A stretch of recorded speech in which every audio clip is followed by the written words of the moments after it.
So I made $36,000 when I was at university. And no, if the taxman's watching, I didn't do anything dodgy. I actually had a question on one of my recent YouTube videos asking what I'd recommend for a student to make money on the side whilst they're studying. So I thought about things that I could potentially recommend.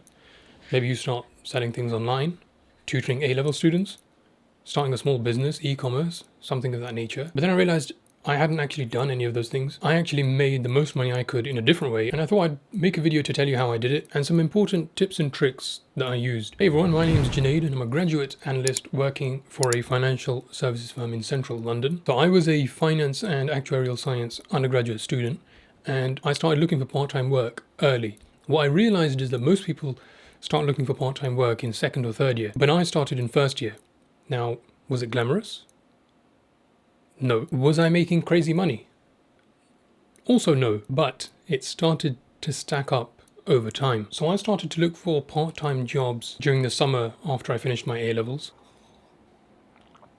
I did a bunch of odd jobs until I landed a part-time role as a sales associate, sales assistant, sales rep at Moss Brothers. Moss Brothers is a retail store that sells suits, shoes, ties, tuxedos, etc. Now, it doesn't really matter where you work, whether it be a retail store, a sales role, or even something else. But tip number one is that I'd encourage you to start early. Like I said, most students will wait until second or third year before they start to look for a part-time job. But since I'd started in first year, that meant I could just create a routine. It also meant I learned early on how to balance lectures, studying and work, all while the course material was light. And that's a key reason as to why it became decently sustainable for me. Because at the beginning of university, you're essentially just revising or lightly building upon A-level content. So the studying and revision itself isn't really too taxing. And if you can start early, even one shift a week, you can start to build that rhythm. And when most people are slacking off, having fun, whatever, you can rest assured that the hours you're putting in now are going to pay dividends when everything gets much more hectic later on. Tip number two, second tip I have, is that you should have a good relationship with your manager and your colleagues at your place of work. And the reason for that being, let's say you have an exam one day, you have a lecture that's been rescheduled you can't miss, or any other reason you can't work. If you have a good relationship with your colleagues, maybe they can pick up your shift, or maybe you can call your manager and say, I have an important exam this day, I have this reason I can't work. Can we reschedule this? Can we slot this shift in for next week? Or something's come up and can we rearrange my shift? On the flip side, let's say there's a lecturer's strike, which happened a lot when I was in first and second year, I believe. You can call your manager and say, hey, we've just been hit with 2 months of lecturer strikes. Can I pick up a shift this day, this day, this day? Also, when exam season rolls around and you need an extended break from work, if you have a good relationship with your manager, it's far more likely they'll be more lenient in giving you 6 to 8 weeks off so that you can fully focus on exams. It's essentially people dealing. You're dealing with a person, so having a good relationship with them, they're much more open to going without you for those 2 months when you have exams, so that you can put your entire focus into exams and you don't have to work in between. And essentially the equation here is what you're doing is essentially creating a rapport in exchange for flexibility. Flexibility, which is really, really important when you're trying to maximize your earning in a part-time role whilst studying. Speaking of flexibility, that leads nicely on to the next tip. Tip number three. Tip number three sort of leads on from the last tip, and that's that the role should give you some flexibility to pick up certain hours or days within a week. And what I mean by that is that university learning is usually 4 days a week during the weekdays, and you'll usually have 1 weekday off along with the weekend. So I worked weekends every Saturday, most Sundays, and then every term when we had a spare weekday, I'd pick up a shift on that day as well. If you're a student, don't get sucked into the cycle of crazy shift work or late night stuff. You want to tip the flexibility in your favor. You want consistent, predictable hours and something that fits around your lectures, exams, and deadlines. So suit shops, retail stores, cafes, anywhere where you can just clock in, clock out, and leave it all at the till. And that's why it's important. If you're able to perform well in the role, it's more likely you'll be offered more flexibility.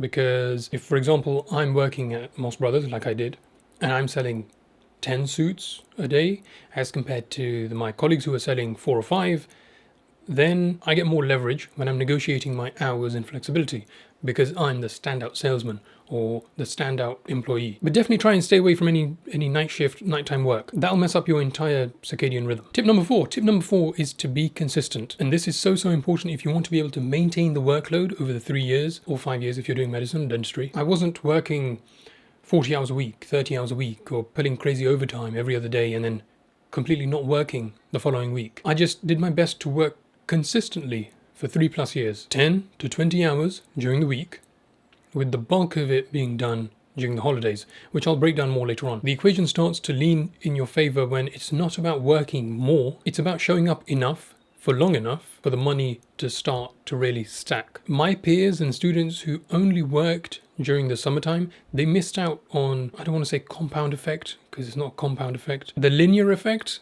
of weekly income. Also, our lectures were mostly recorded, almost all of them were recorded, and I personally didn't find lectures to be the most conducive learning environment for me. I'd go in all caffeinated and ready, and undoubtedly the lecturer would start doing equations in the fifth dimension or talking about Euler's theorem for homogeneous equations or conducting stochastic calculus in financial markets, and I'd lose out on 1 point, miss 1 point. I'd start to fall behind, be completely lost the whole way through. I remember there were some times when we had just one lecture scheduled for an entire day. So what I do instead is forego those lectures and work instead and cover the lecture materials later on that evening or during the weekend. That's one thing I did to make my student life more efficient. Instead of doing what I saw as wasting an entire day for one lecture, I'd move things around a bit and not only make studying more efficient, but working as well. During term time, I'd only work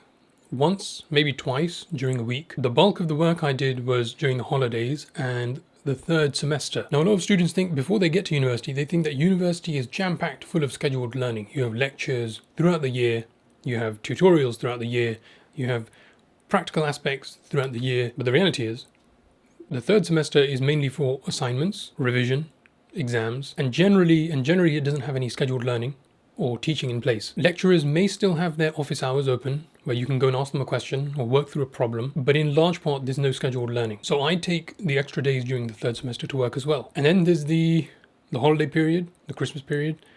In university you generally get an entire month off for Christmas, so I'd work then too, working around any internships I had, especially during second and third year. Another benefit of working during the festive period is that most employers or companies will give you an enhanced rate of pay during the holiday period because most of the employees want to go home and spend time with the family. And so that was another benefit to me being available during the holiday period, during the Christmas period, a higher hourly rate of pay. Now, why didn't I recommend to students to start an online business or go into e-commerce or start selling things online or something of that nature? Well, because when I started university, I didn't have the facilities or resources to be able to launch a fully fledged business, quite frankly. But that's not to say I didn't try. But 4 failed business attempts later, I realized it was probably time to look for a more solid stream of income, during university at least, which no doubt was a trade-off because I was trading my time for money. But that's the compromise I made until I could attack the business problem with more resource, more time, and more experience, quite frankly. It also doesn't really matter what salary or what wage you start on, as long as you can see after your probation period, it'll go up slightly. After perhaps a year, they'll have a salary review and pay you a little bit more. If the job checks those boxes, then you should be absolutely fine. For example, I started on £6 an hour because when I started, I was under 18. But over the months that passed and I slowly began to perform, that slowly went up as well, slightly. Now, one thing that did help me was doing a sales job that offered some commission. And I'd recommend, if you can, to try and find a role that does offer commission. Because, the commission was a trivial amount. From what I remember, depending on the items sold, it was from 0.5 to around about 2%. For example, if I sold a suit, a shirt, and a pair of shoes for £650, I'd make £6.50, which is probably nothing, I hear you say, but that's one transaction. If I manage to complete 5 transactions a day, then that commission is going to add up. I remember one day it was during the summer, it was a very hot day. We had a wedding party coming to get fitted for suits, and some of the groomsmen also needed to rent tuxedos. At the end of that month, I remember getting a pretty hefty commission check from that day. Way more than my daily salary. I think I made a week's worth of money in that one day. Well, there you have it. I'm curious to know the weirdest student jobs you've had. So let me know down in the comments below. Drop a comment down below. I hope this video was useful. If it was, be sure to leave a like and subscribe. Thanks for watching. Let me know what other content you'd like to see. Thanks for watching, and I will see you guys in the next one.